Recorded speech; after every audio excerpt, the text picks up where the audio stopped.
Welcome to Love in Life, a guide to a positive mindset. My aim is to show you that the key to a happier and more positive mind is to love the life you have.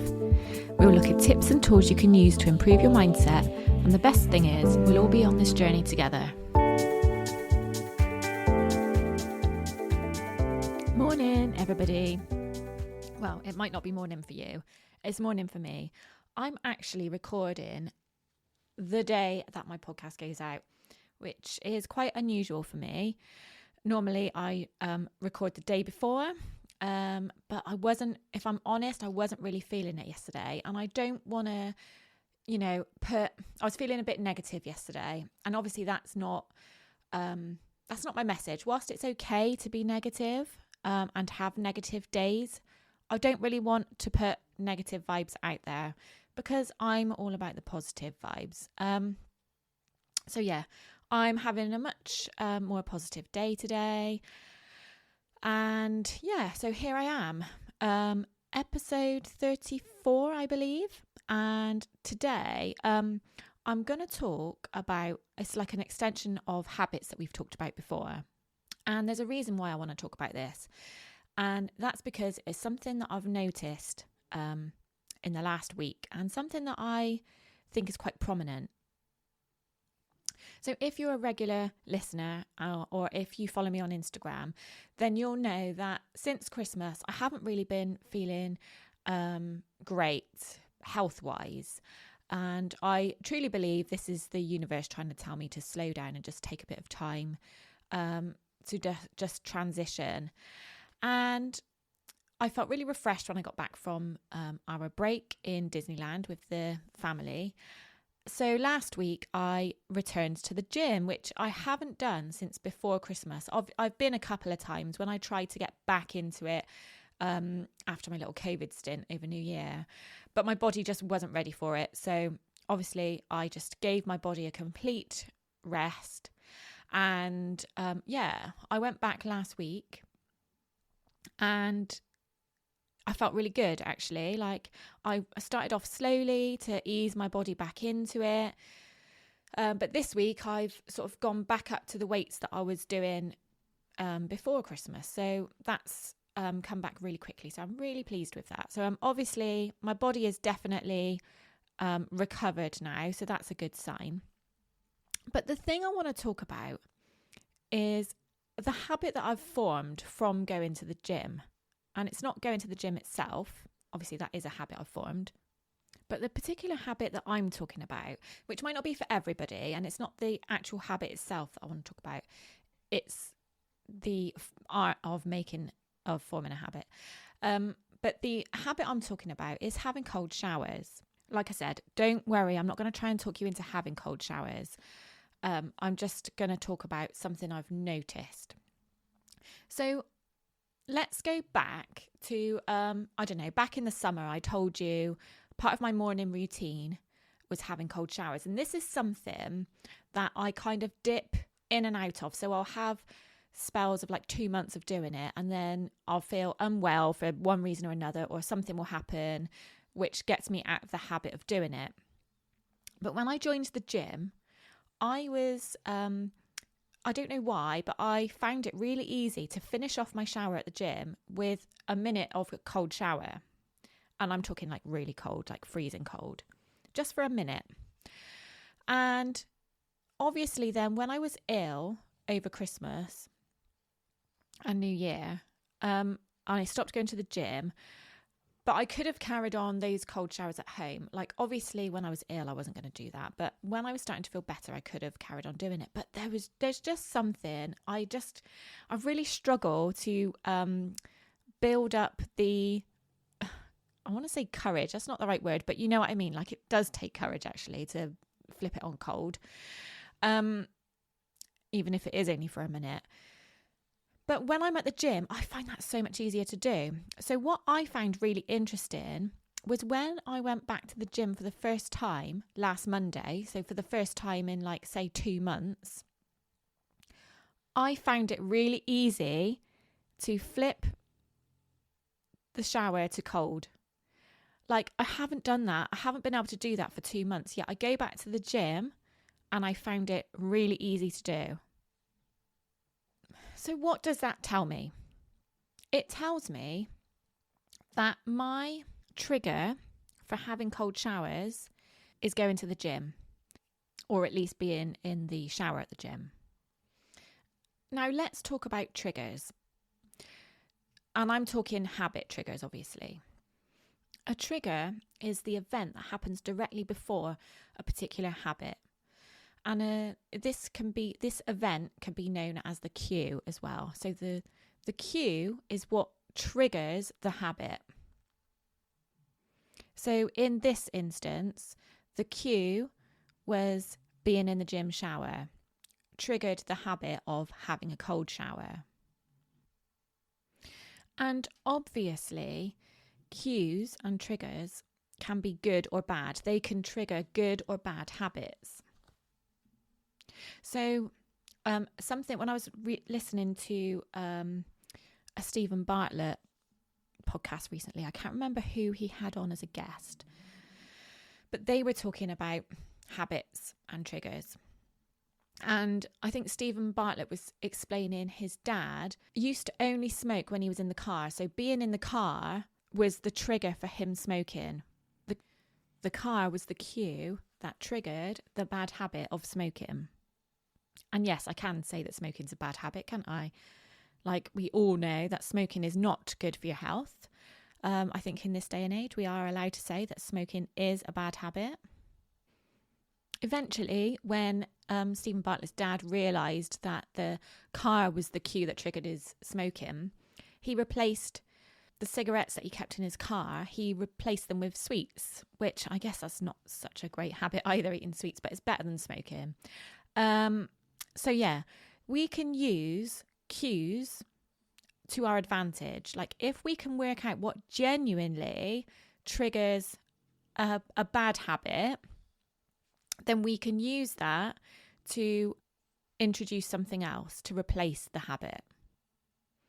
So when you want to eliminate a bad habit, finding the genuine cue really is the key. Like, we can't just decide that we're going to stop doing something, because the minute we see that cue, our brain automatically triggers the need to fulfill that habit.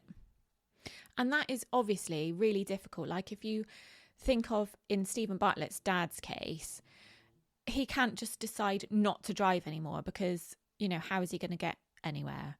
So he changed his cue by replacing the habit with something else. He put something in place of what he would naturally go to when his cue triggered that habitual feeling. But you have to make it really easy for yourself, like putting sweets in the car. So I guess the same has to be said for trying to create what you deem as a good habit. So let's take my example, for instance. If I want to have more cold showers and my cue is being in the shower at the gym, then I need to be in the shower at the gym, So that means that I have to, and this is what we call habit stacking. So it's one habit obviously stacked onto another one that can make continual cues that trigger that eventual habit or that eventual behaviour that you want to carry out. So first of all, I have to look at creating a habit of going to the gym on particular, specific days of the week that I decide I want to go. But in order to do that, I need a cue. I can't just decide, right, I'm going to go Monday, Wednesday, Friday, and automatically it just becomes a habit. I need cues to make me form that habit, which will then make me form the habit of having cold showers. So something I've noticed on the days that I go to the gym, I will have like Weetabix or something like that for breakfast.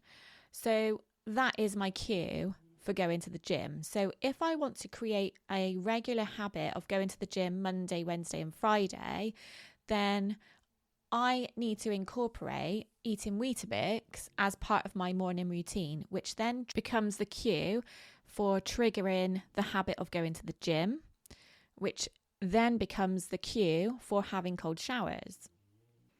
And the reason why I can vouch that this truly works is because I had so long away from having cold showers. It was automatic. When I got in that shower at the gym, there was absolutely no question. At the end of my shower, I switched it to cold. Like, that to me is proof that cues are the most important thing when you're trying to either create a good habit or break a bad habit. It's realizing what your cues are. Obviously, there's many, many more better scientific explanations out there. This is just my very basic bitch way of explaining how I have noticed from my experience and what I have learned from the books that I've read. That is just my very basic way of explaining it. You know, that makes sense to us in day-to-day terms. In fact, because I've been thinking about habits a lot more recently because of this, I might read Atomic Habits again by James Clear. If anyone's interested in joining me and we can read it at the same time and get a bit of a mini book club going, then let me know. Talking about books, actually, one of the questions I do get asked an awful lot is, what books do I read? Because obviously I do read every day. I'm still doing the magic at the moment. I'm a bit behind, that's okay. But I'm often asked if I have a list of books I recommend. So what I've done recently is I have decided to do a little series on Instagram. You might have seen this. I did a reel last week, and I started off by my first episode, shall we say, was on Law of Attraction books. So follow me if you're interested in finding out what books I read, and you maybe want some recommendations on a particular subject, then take a look at my Instagram. And I've also done one on TikTok as well. I'm a TikToker, that's right. I say that. I've done like 3 posts on TikTok. But yeah. So have a look and you might get some inspiration on what book to read next. Because even if you don't action anything from the book, like, what chance do you have of actioning any sort of self-development if you don't put yourself in the position to be able to take in that knowledge? So whether that's listening to podcasts, reading a book, like whether you actually put that into place or not, that is down to you. But by giving yourself the opportunity to, you're putting yourself in a much better position to be able to do that. So yeah, take a look at my Instagram and let me know what you decide to read. My handle on Instagram and TikTok actually is LisaDavidge_lovingLife. But it is in the link as always. And whilst we're on that, why not send me a DM and let me know what habits you want to kick or what good habits you would love to instill into your daily life. Or even better, if you post anything in your stories, why not tag me in it? I'd love that. That's almost as good as giving me a review, which you're more than welcome to do, obviously. That would be fantastic. I'm just about done for today. I don't know if you've noticed, my episodes, the last few weeks, I've been doing them, like some of them might be 8 minutes, some of them might be 22 minutes, some of them might be half an hour. Like, I used to try and make them half an hour each time, but I was finding that, I don't know, I was really struggling to fill the time. Whereas now I just say what I want to say and I feel much more, I don't know, high vibe about it. I feel much more energy towards it. So let me know if you're picking up on that, or let me know if you'd like me to go back to the 30 minutes. I don't know whether I will or not. I don't know, but I'm loving doing it this way. Let me know what you think. Shortly, I'm off to meet a very old friend who I haven't seen for over 20 years. We're going to meet for lunch, so that's going to be really lovely. It's the 1st of March today, the beginning of the spring months, the day we've all been looking forward to. So whatever you're doing, have a lovely day, have a lovely week, and I shall speak to you next week. Lots of love. Bye.